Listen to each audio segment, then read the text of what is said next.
I'd now like to recognize Mr. Houchin. Thank you, Mr. Chairman. Thank you guys for coming to testify today. I'm actually very excited to continue this conversation about the WIOA reauthorization and how we can improve the skills gap and address the workforce shortage.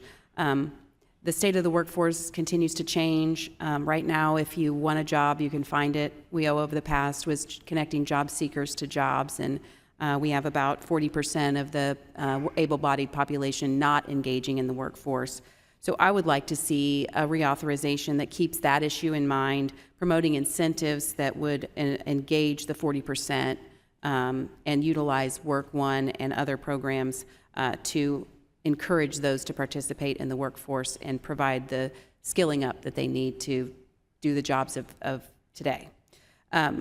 One of the things I'm considering in this Congress is a tiered tax credit for employers who are retaining new employees, allowing, out of the 40%, allowing more workforce programs funds to be extended to adult education opportunities like the Goodwill Excel Center in my district in Clarksville, Indiana. I've been there, seen it firsthand. They're doing amazing work at taking that marginal population and providing them an education and opportunities that they might not otherwise have. Mr. Ferguson, I believe workforce programs are most successful when employers are in the driver's seat. What have you found to work best in developing partnerships with employers? So I would agree. Our board agrees with that philosophy of the business knows best what skills they need. So when our board sets that kind of a tone for us as professional staff, it's my job to make sure we understand what our business community skill needs are. We do that through, as I said in my testimony, with our economic development councils, by being part of our chambers of commerce, by participating in advisory councils for our state college system. We sit, so we're hearing what industry is asking for from our colleges.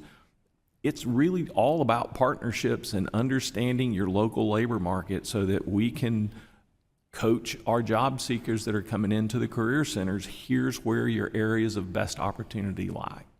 And to that point, do you think it would be beneficial for us to consider legislation that concerns a tiered tax credit program where employers could work with workforce boards as they retain employers for, say, 3-6 employees in that 40% for 3, 6, 9, or 12 months?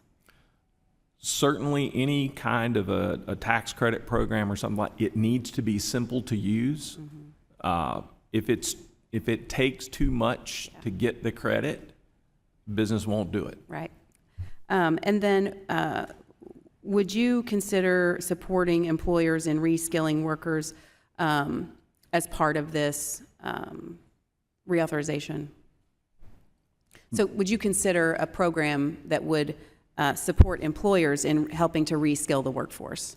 Right. So I think it's there with the current ability to do the customized training types of things that we do, to make it more explicit, to encourage it in some way that it kind of opens the door to other workforce boards and other states to understand this tool and how to use it would be very beneficial. So clarifying what already exists and making sure it's advertised.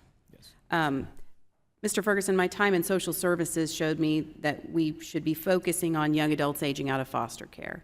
As you may know, over 23,000 children age out of foster care every year. 20% of them become instantly homeless upon aging out. Furthermore, only half of those young adults will have gainful employment by the age of 24. Do you have any suggestions on how, through this, we can engage that demographic in the workforce?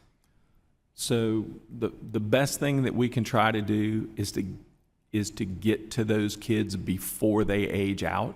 Correct.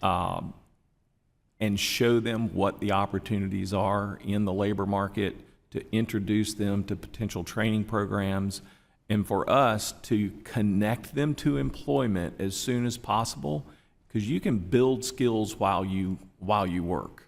Do you think we're reaching those students early enough now? Or those foster children early enough? Probably not. Or you would not end up with the homeless situation that we may have. Okay. Thank you. I look forward to continuing this discussion on the reauthorization. I've got lots of thoughts on how we can make improvements. I appreciate you being here today. My goal is to support job creators in the workforce in Indiana and across the country. Thank you very much. I yield back.